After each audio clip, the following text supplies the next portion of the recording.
Hi, I'm Tim. Welcome to Watchbox, and thanks for logging on. If you love this watch, email me, tmosso@thewatchbox.com.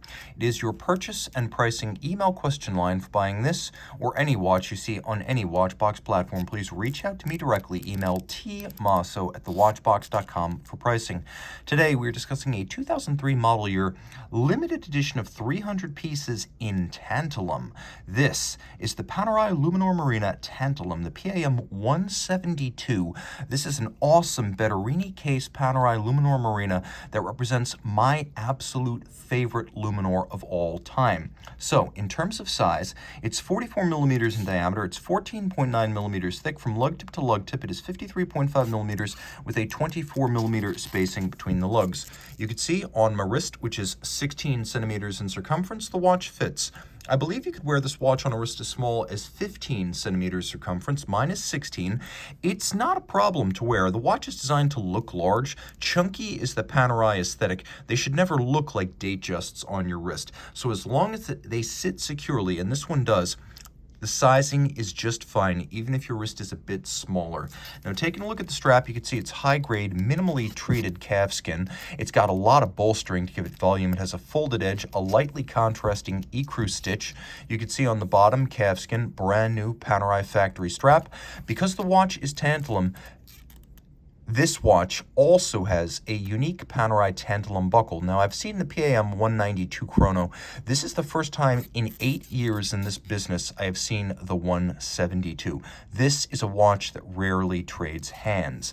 Now, you can see the case is that designed by Panerai employee Alessandro Betterini, who is a machinist with the old Panerai company that emerged out of the naval contract era. And in 1993, Panerai launched the first 3 watches for the civilian sector: the Mare Nostrum chronograph, the Luminor, and the Luminor Marina. And they used a case design identical to what you see here. This is sometimes known as the Betterini or tuna can case. Now, you can see just how sharp the character lines are, how undiminished they are, how remarkably clean the break between top and side is. A lot of Panerai watches of the 90s and early 2000s get refinished to the point that they lose all of this metal volume and definition, perhaps because of the difficulty of refinishing tantalum. This has either never been refinished or only very infrequently, and then only by professionals. The case condition here is outstanding. You can see tantalum has a charismatic blue-gray sheen. If you're familiar with the FP Journe Chronomètre Bleu, this is exactly the same material that's used. Now, you can see screws and bars are used to fix the strap to the case. This is the old school way of putting a Panerai watch together. It's more secure than spring bars, more expensive to make, but it gives you security, and if you're already a Paneristo, you already have the tools at home to swap straps. The 24 millimeter strap is universal to a huge range of Panerai Luminor products. You will have a world of options, both OEM and aftermarket. Now, at first glance, it appears that the bezel and the crown guard might be polished steel or titanium, but in fact, they are polished tantalum, a rarely seen treatment of tantalum. Tantalum is rare, polished tantalum even more so. Now, we have here the crown guard structure. By the way, you know what watch that is. This is iconic design. You look at one part of the watch in microcosm, you already know what it is. The guard is practical. Designed in the late 40s and implemented in the early 50s on Panerai combat watches, it gives you more protection than a shouldered crown guard because you can't hit the crown straight on. It's also easier to lock and unlock than a screw-down crown. You simply lift the lever, and now I can wind the watch, I can set the watch, and then I just lower the lever again and everything is locked. It's easier to unlock the crown when your hands might be wet, sweaty, or gloved.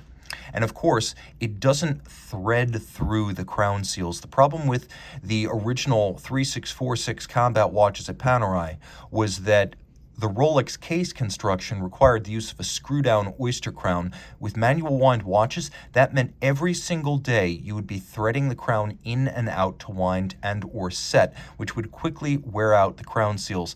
By simply compressing and decompressing the seals, Panerai got around that problem. Now, the dial is black, and as you can see, The lume is flush with the dial, but if you look very carefully, you could see this is not a transferred index, transferred numeral dial. This is a very, very shallow sandwich construction. If you look carefully, you can see that the lume is sunken a little bit into the stencil. It's almost as though a really flush, flowing, underlying disc of lume had the stencil that is the top part of the sandwich placed over it, and there was almost a little bit of overflow through the stencil cuts. So this is a sandwich dial. It's just a very flush one. The hands are a lovely iridescent metallic blue, and the watch gives away the game. Luminor Tantalum. Luminor was a less radioactive type of lume used by Panerai in the 50s, 60s, 70s, and 80s. This takes up the name Luminor as a model line. It's the Luminor Marina because it has a small second subdial, but it is super luminova on the dial, and it is an absolute festival of light. Now, turning it over, we get a high-grade movement. This is an ETA 6497/2. The /2 means it's technically more accomplished. So you can see here it's doing business as the Panerai caliber OP11. It is unitas based, which means it's very large and properly fills the case back of this sizable timepiece. It is hefty and impressive in tantalum. You never get over that. The movement is manual wind with a 56-hour power reserve. It pivots on 17 joules. It beats away at 21,600 vibrations per hour, and it is a COSC certified Swiss chronometer. So 56 hours of power reserve, but I recommend winding it at the same time every day to make the most of the chronometer certification. Now you can see the distinctive layout of the 6497 and 6498 bridges. You ever wondered what the difference is? The 97 has the small seconds over at 9 o'clock. The 98 has the seconds down at 6 o'clock. And if you've ever wondered what a 6497/2 is, it's the higher beat rate and the longer power reserve. You can see the movement is mechanically finished but handsomely executed with machined bevels, solarization on the crown and ratchet wheel, both black polished and blued screws, and a repeating Panerai logo motif across the bridges. There's even a customized black polished swan's neck fine adjustment mechanism, and all of the regulation is done using Edicron for timing and beat rate, which means it can be adjusted very, very precisely. This is one of the coolest Luminor models ever made, the Luminor Marina Tantalum PAM00172. Reach out to Team Mosso at thewatchbox.com for purchase and pricing details.